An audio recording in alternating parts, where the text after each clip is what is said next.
Naniniwala ang maraming Kim Pao fans na inedit ang post ni Kim Chiu patungkol kay Senator Rodante Marcoleta. Deleted na ngayon ng di umano'y patutsada raw ni Kim sa nasabing senador na nag-viral sa lahat ng social media.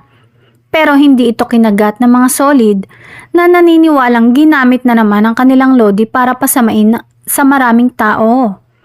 Kaya naman ilan sa mga Kim Pao ang naghahanda na ng aksyon para tugisin o hanapin ang pinaghihinalaan nilang nasa likod ng pag-edit sa post ng kanilang idolo.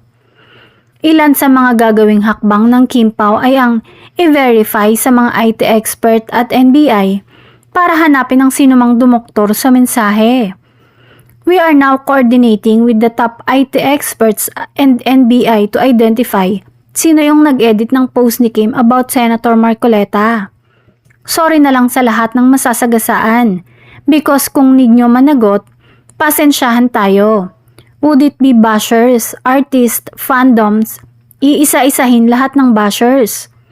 Pumabor naman ang ibang mga kapanalig ng Kim Pao para daw matigil na ang pambabash kay Kim. Sa ngayon ay no comment ang aktres na si Kim Chiu patungkol sa nasabing post.